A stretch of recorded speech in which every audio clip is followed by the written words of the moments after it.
အားလုံးပဲမင်္ဂလာပါရှင်ဒီ video clip မှာဆိုရင်ကျမတို့ library page ကနေပြီးတော့link ချပေးထားတယ်ပေါ့နော် Libgen ဆိုတဲ့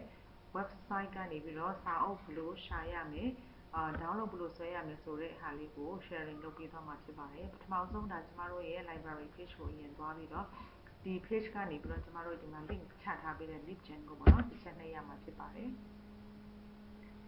နှိပ်ပြီးလို့ရှိရင်ဒီ Libgen ရဲ့ဒါသူ့ရဲ့ search page ဖြစ်တယ်ပေါ့နော်ဥပမာကျမတို့ကခေါင်းစဉ်ပေါ့နော် systematic theology ဆိုပြီးတော့ကျမတို့အတန်းရှာကြည့်ရအောင် systematic theology နဲ့ပတ်သက်တဲ့စာအုပ်တွေပေါ့နော်ကြားလာတယ် page တွေအများကြီးကြားလာတယ်ပေါ့နော်ဒီမှာ1 2 3 4 5 6ဆိုပြီးတော့အများကြီးကြားလာတယ်အဲ့ဒီမှာသူကဒီ systematic theology and introduction to biblical doctrine ဆိုတဲ့ဟာကိုစိတ်ဝင်စားတယ်ဆိုလို့ရှိရင်အဲ့ဒီပုံနှိပ်ရမှာဖြစ်ပါတယ်အဲ့ဒီပုံကိုနှိပ်ပြီးလို့ရှိရင်ဒီ mirror ဆိုတဲ့နေရာဒီဟာတွေကပေါ့နော်ဒီစာအုပ်ရဲ့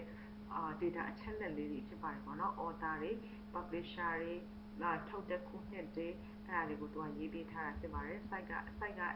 6MB ရှိရဆိုတဲ့ဟာကအစပေါ့နော်အစရေးပေးထားတာဖြစ်ပါတယ်သူရဲ့ extension ဒါဘာတွေလဲဆိုတဲ့ဟာတွေကိုအကုန်သူကရေးပြပေးထားတာဖြစ်ပါတယ်ပြီးတော့ဒီစာအုပ်ကိုစိတ်ဝင်စားတယ်ဆိုလို့ရှိရင်ဒီ libgen.lc ဆိုတာလေးကို click နှိပ်လိုက်ပါအဲ့ဒီဟာကိုနှိပ်ပြီးလို့ရှိရင်ဒီဟာပေါ့နော်ဒါဒီဟာလေးပေါ်လာမယ်အဲ့ဒီပေါ်လာတဲ့အပေါ်မှာဒီ get ဆိုတာလေးကိုနှိပ်ပေးလိုက်ပါဒီ get ကိုနှိပ်ပြီးလို့ရှိရင်သူက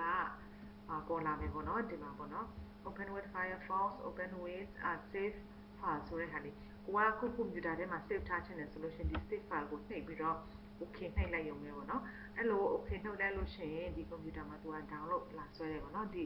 ဒါကတော့ဒီနောက်ပိုင်းမှာကြော်ညာလေးတွေထည့်လာတာဖြစ်ပါတယ်ဒါကိစ္စမရှိပါဘူးဆိုတော့ဒီမှာ download ဆွဲနေတယ်ဒီ download ဆွဲနေတဲ့ဟာကိုကိုယ့်ရဲ့ကွန်ပျူတာမှာ download page မှာပေါ့နော်တွားကြည့်လို့ရတယ်ဥပမာဒီမှာဆိုလို့ရှိရင်ကျွန်မအခါဆွဲထားတယ်ပေါ့နော်ဒီမှာဆွဲထားတဲ့အထက်ကနေဒီမှာပေါ့နော်ဒါခုနကျမတို့ download ဆွဲထားတာ page တစ်ကနေပြီးတော့1123အစအဆုံးပါတာဖြစ်ပါတယ်ပေါ့နော်အဲ့လိုပါတဲ့အခါမှာပေါ့နော်ကိုကဒီတစ်ခေါက်မှာဒီ content ထဲက A ပေါ့နော် definition of systematic theology ဖတ်ပြီးပြီနောက်ပိုင်းမှာ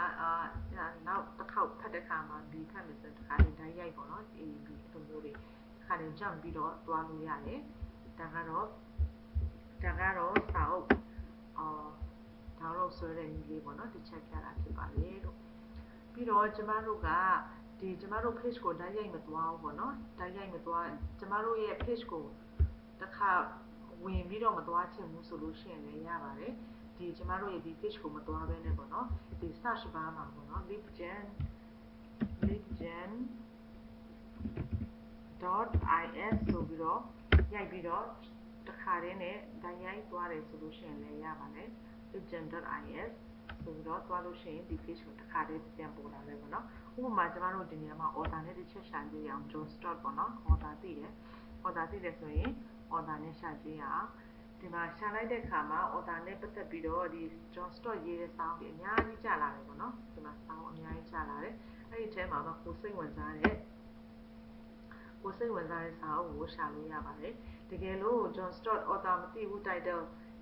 သိတယ် author title သိတယ်ဆိုလို့ရှိရင်ကတော့စာအုပ်ရှာရတာအရင်အဆင်ပြေတယ်ပေါ့နော်အရင်လွယ်ကူတာဖြစ်ပါတယ်လို့ဥပမာဒီ John Stott ရဲ့ The Cross of Christ ပေါ့နော်လို့ချင်းတယ်ဆိုလို့ရှိရင်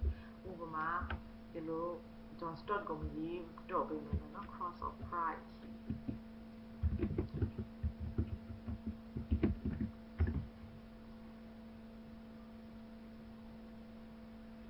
အဲ့လိုခေါင်းစဉ်လေးပဲသိတယ်ဆိုရင် Cross of Christ ဆိုလို့ရှိရင်ဒီမှာ John Stott ရေးတယ် Cross of Christ ဒီမှာရှိတယ်ပေါ့နော်